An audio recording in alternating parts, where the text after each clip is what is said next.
Hello fellow woes, this is Landro of LandroeGaming bringing you another PvP video.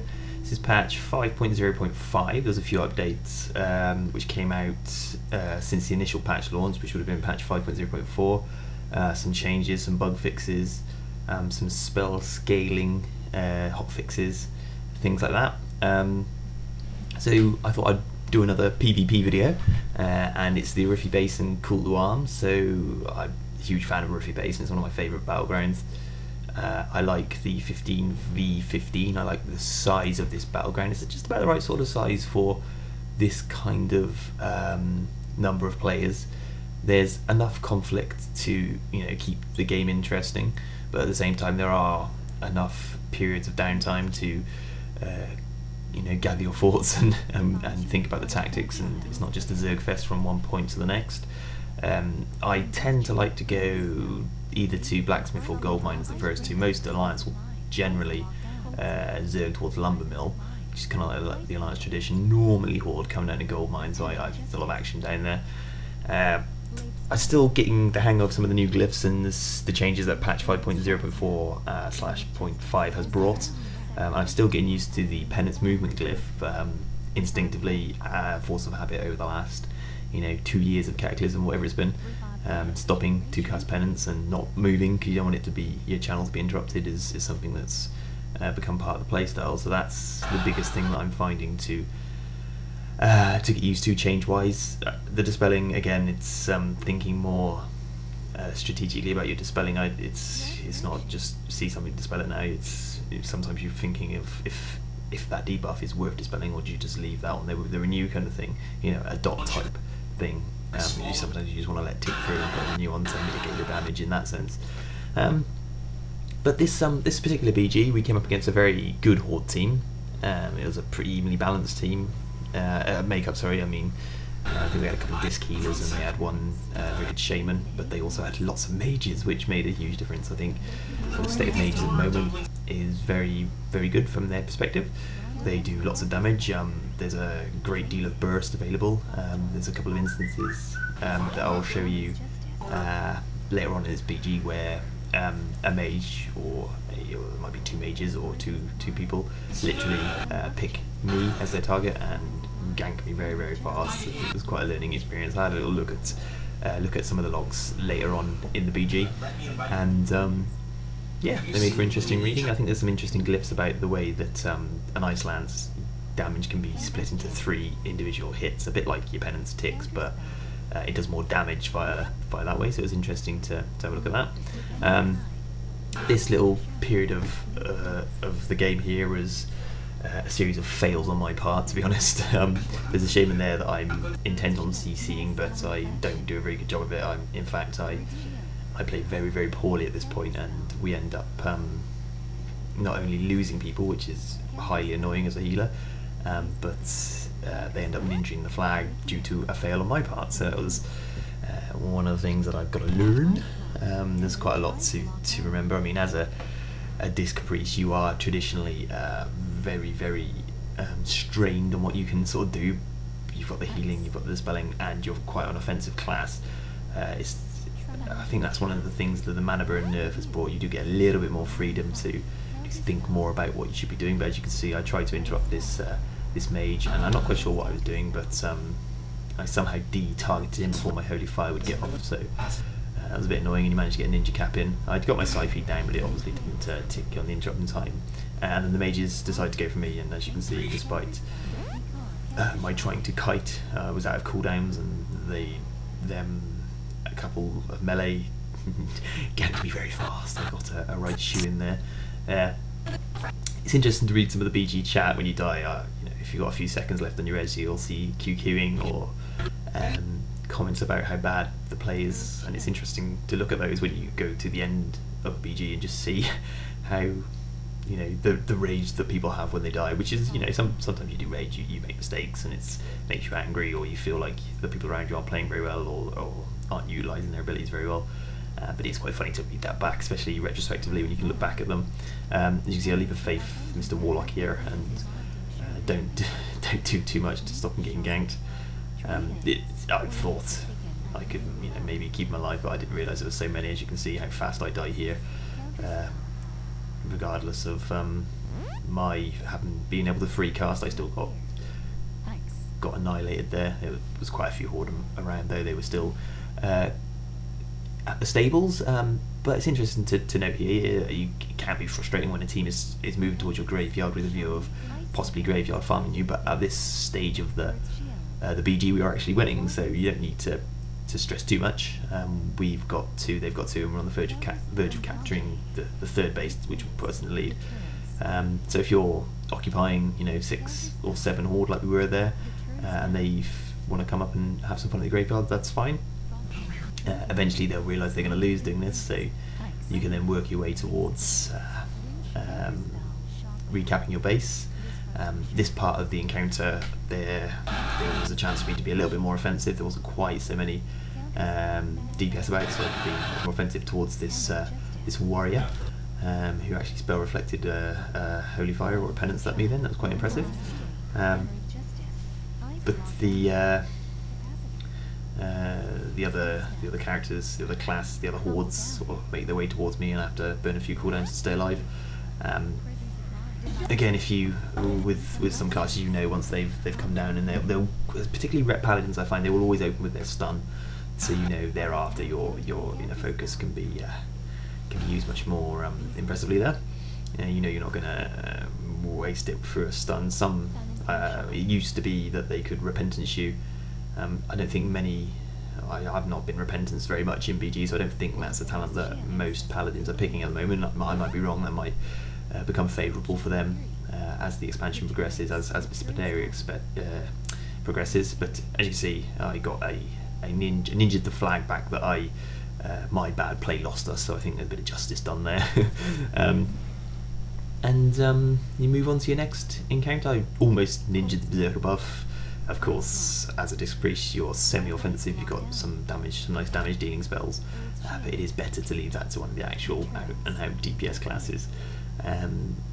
I tend to, and this is probably a habit again I've got to break, with mages, particularly when you've got melees running in, or they're getting towards low HP, it's quite often the thing to do was to pre-mass dispel in anticipation of either a Nova, which would trap your melee in place, or an Ice Block.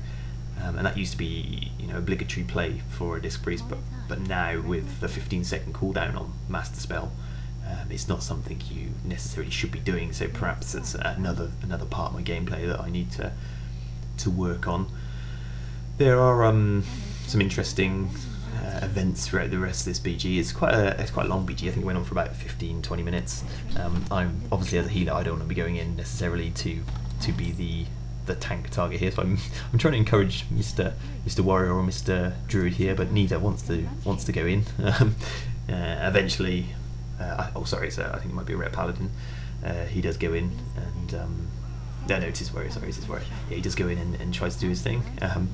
This is one of the instances here where the mage does a switch to me momentarily, and before I know really what's happened, my health has been obliterated. So it was very interesting to look back here at the logs. As you can see, that's quite a swift kill.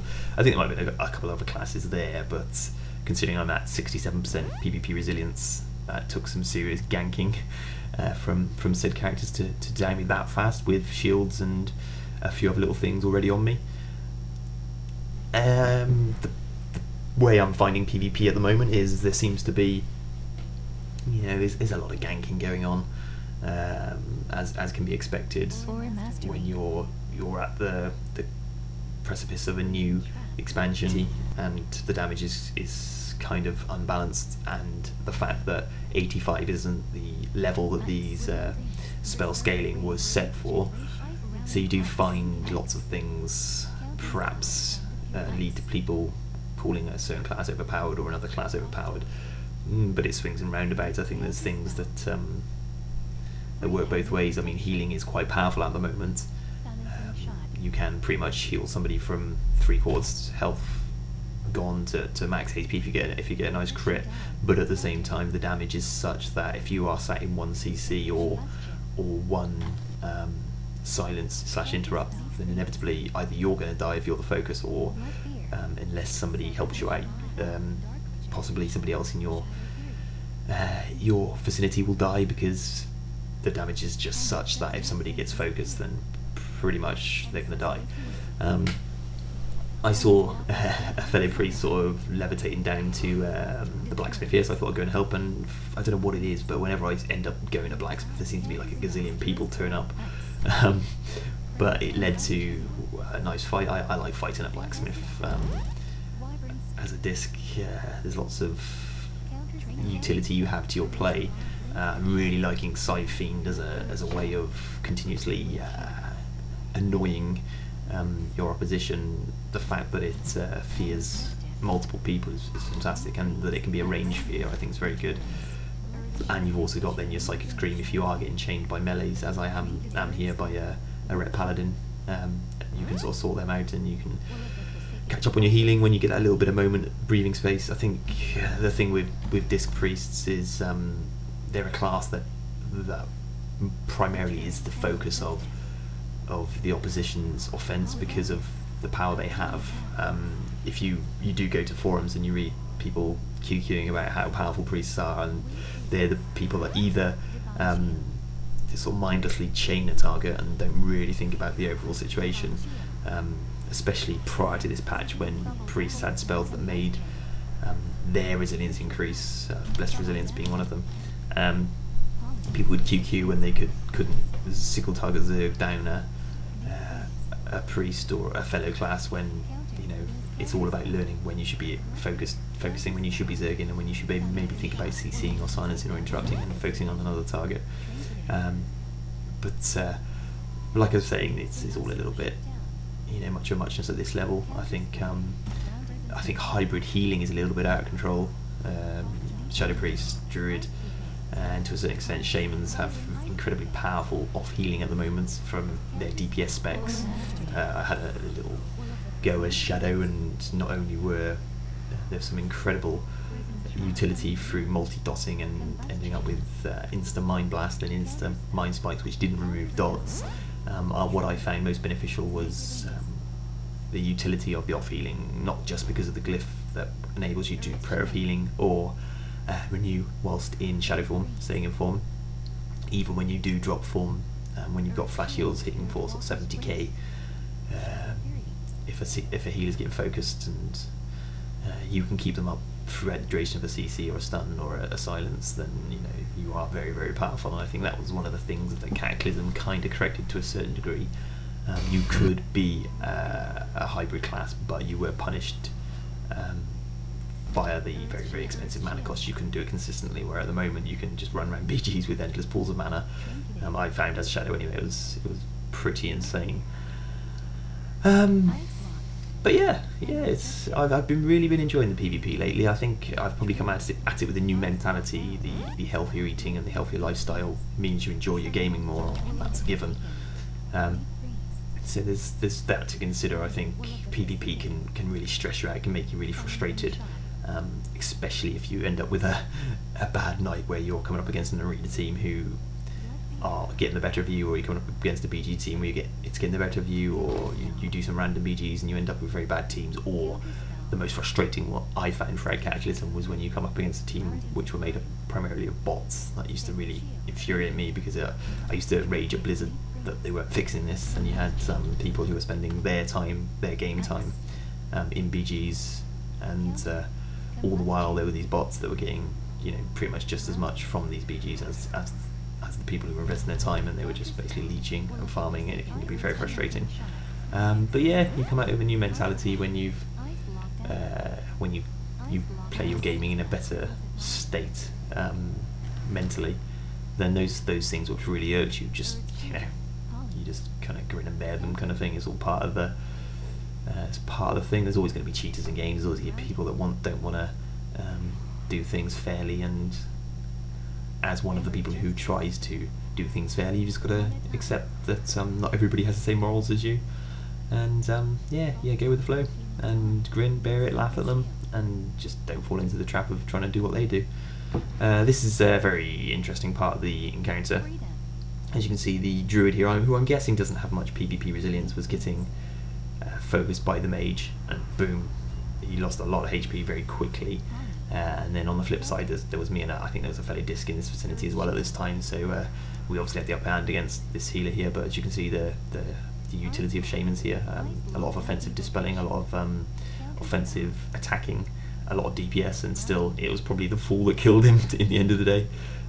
His suicidal leap back down, taking that last little bit of HP, which took him into the execute phase. The execute phase in general at the moment is such that once you get there, it's very, very hard to get out of it. You've got warriors executing incredibly high amounts, you've got disc priests and shadow priests. Shadow are defing very high amounts, and there's lots of other classes that the kill the execute phase spells seem to be scaling incredibly high.